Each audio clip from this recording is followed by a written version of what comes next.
Lots of ships use the harbor at the big station by the sea. Passenger ships have spotless paint and shining brass. Other ships, though smaller and dirtier, are important too. They take coal, machinery, and other things abroad, and bring back meat, timber, and things we need. Fishing boats also come there. They unload their fish on the quay. Some of it is sent to shops in the town. Some goes in a special train to other places far away. The railwaymen call this train the Flying Kipper.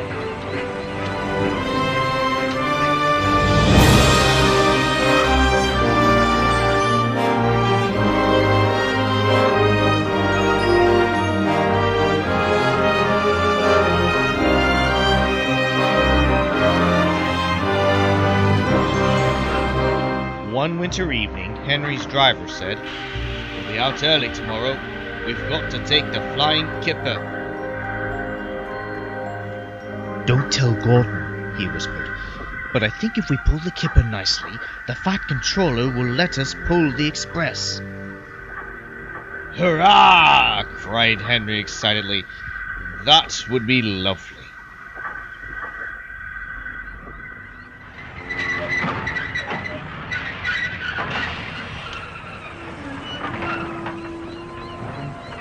He was ready at 5 o'clock. There was snow and frost. Men hustled and shouted, loading the vans with crates of fish. The last door banged, the guard showed his green lamp, and they were off.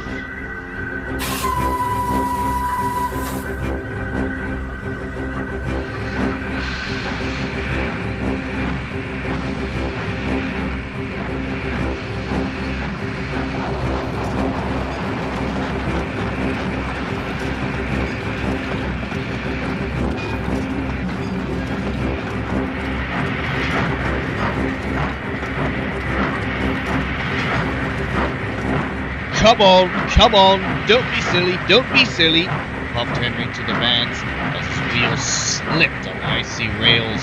The vans shuddered and groaned. Chalk trick, all right, they answered grudgingly.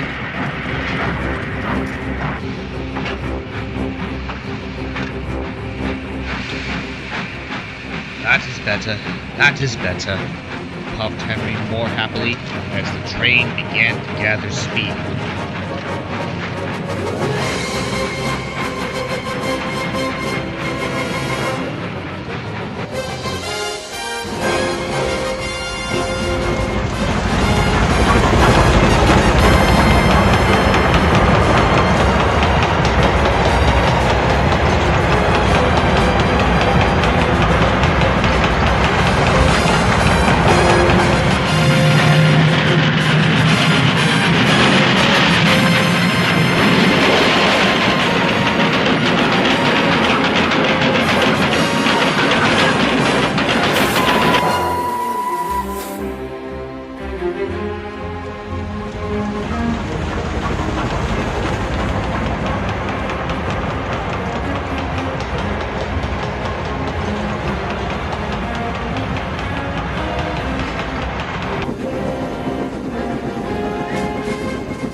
Thick clouds of smoke and steam poured from his funnel into the cold air, and when his fireman put on more coal, the fire's light shone brightly on the snow around.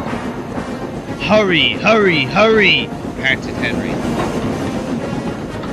They whooshed under bridges and clattered through stations.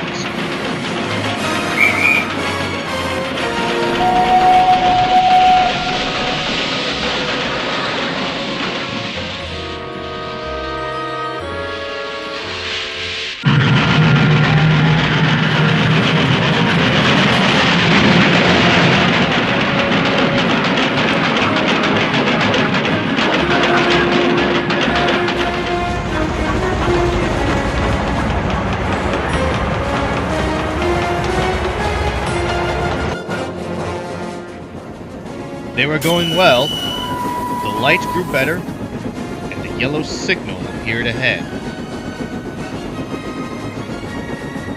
Distance signal up, thought Henry. Caution. His driver shut off steam, preparing to stop. But the home signal was down. All clear, Henry. Away we go. They couldn't know the points from the main line to a siding were frozen, and that the signal had been set at danger. A fall of snow had forced it down.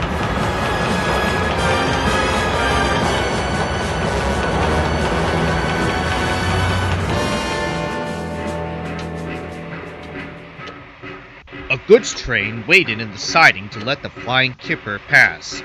The driver and fireman were drinking cocoa in the brake van.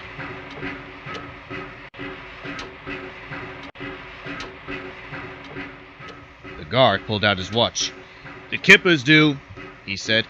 "Who cares?" said the fireman. "This is good cocoa." Preparing to stop. But the home signal was down. "All clear, Henry. Away we go." They couldn't know the points from the main line to a siding were frozen, and that the signal had been set at danger. A fall of snow had forced it down.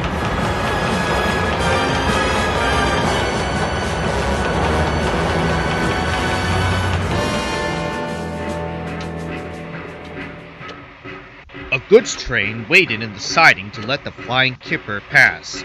The driver and fireman were drinking cocoa in the brake van.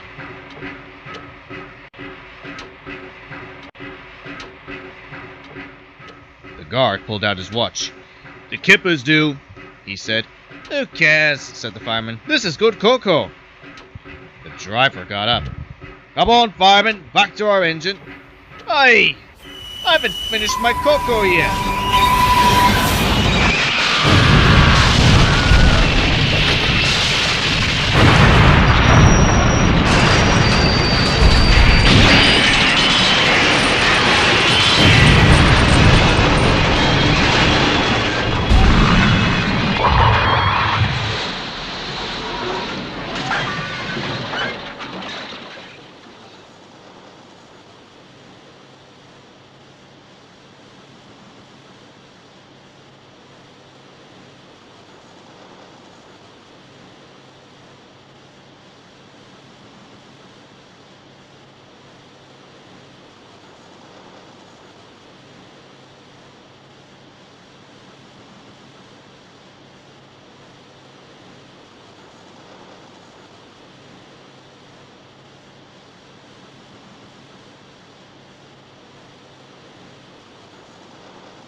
Henry's driver and fireman jumped clear before the crash.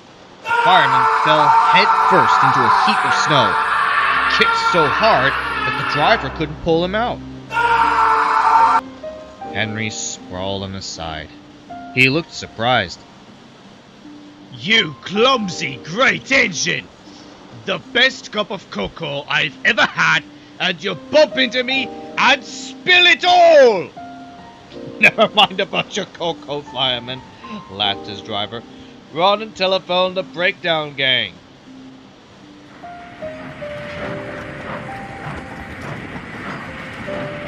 The gang soon cleared the line,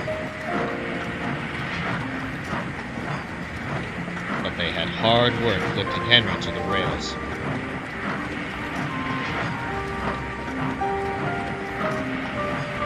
The Bat Controller came to see him. "Signal was down, sir," said Henry nervously. "Cheer up, Henry. It wasn't your fault. I should snow caused the accident. I'm sending you to crew. A fine place for sick engines. They'll give you a new shape and a larger firebox. Then you'll feel a different engine and won't need special coal anymore. Won't that be nice?" "Yes, sir," said Henry.